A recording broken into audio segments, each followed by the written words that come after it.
October 21st and 22nd, 2010, federal officials met at the Department of Health and Human Services National HIV/AIDS Strategy Planning Retreat to discuss the HHS operational plan. Community leaders working to support the implementation of the National HIV/AIDS Strategy were invited to present information and suggestions to federal participants. Heather Hauk, Director of the Maryland Department of Health and Mental Hygiene, Infectious Disease and Environmental Health Administration, and National Alliance of State and Territorial AIDS Directors member. Chris Collins, Vice President and Director at AMFAR, the Foundation for AIDS Research. Monica Sweeney, Assistant Commissioner for the Bureau of HIV Prevention and Control for the New York City Department of Health and Mental Hygiene. Could you tell us what you shared with participants at the meeting?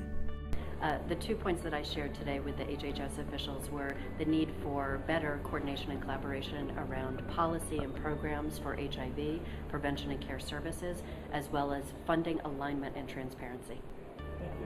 2 points I raised is we really need to invest in making the 12-city integrated prevention treatment approach that's being proposed. We need to invest in making that work, and that really means more than planning. It means bringing services to scale where we can reach people who haven't been reached so far with the services they need.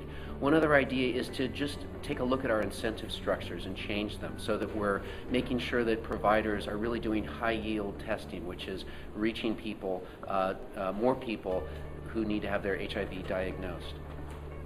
I shared the implementation of a full public health model to integrate into the system of care for HIV, just the way we do for tuberculosis is one of my suggestions.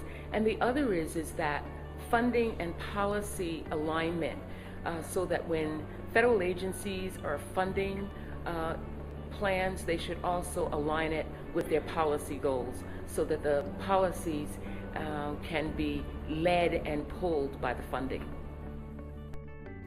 AIDS.gov would like to thank all of the community leaders for speaking with us, and we hope to hear from all of our viewers soon. This has been a conversation with AIDS.gov.